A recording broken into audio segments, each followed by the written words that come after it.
My biggest concern is you have so many Republicans right now that are working behind the scenes with Democrats and Chuck Schumer, and the leader of the Republicans on this is Lamar Alexander, the senator from Tennessee. And the big worry is that what Lamar is going to come up with is a, quote, bipartisan solution, which is not bipartisan at all, but essentially bails out the insurance companies by having the federal government write them a big check, because Obamacare is failing, it's crumbling financially. If that happens, it will enshrine Obamacare into the budget forever. We'll never be able to get rid of it. And nothing, the conservatives and the Republicans get nothing out of this. They're not going to get an end of the individual mandate, the employer mandate. We're not going to get any of the Medicaid reforms. This is a complete surrender. In fact, I would make the argument that what the Republican moderates are negotiating now with the Democrats is worse than anything we would have gotten under Hillary Clinton.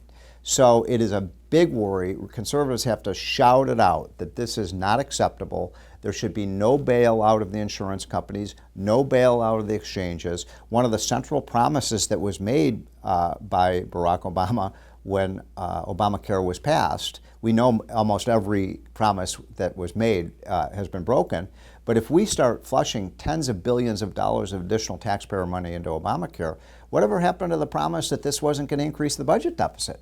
Now we're talking about not just $20 or $30 billion of funds this year, but then they're going to come back. We know the whole history of Medicaid and Medicare and government health care programs that just eat up more and more money. They just never stop.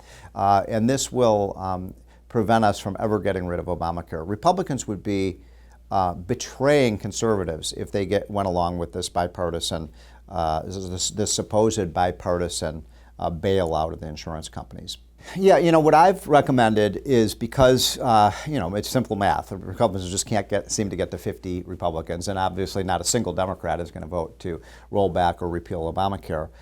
What I've recommended to Mitch McConnell and Orrin Hatch and others is just roll out one by one. Don't go for the big grand slam. Just roll out individual measures that are very popular with voters. So, for example, the first week you roll out allowing people to buy insurance across state lines. Now, almost every sensible person is for that. I mean, it increases competition and lowers prices. If you have more competition, you can buy auto insurance across state lines. Why not health insurance?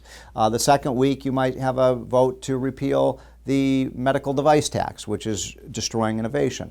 The third week, you might have a vote to, on the Senate floor to get rid of what's called the employer mandate, which is the 50-worker rule, that if an employer has more than 50 workers, they have to provide Obamacare health care, so firms cut back on their employment, so it's hurt jobs. The next week, you might have an amendment to require transparency, that hospitals and doctors have to list their prices so consumers can shop around.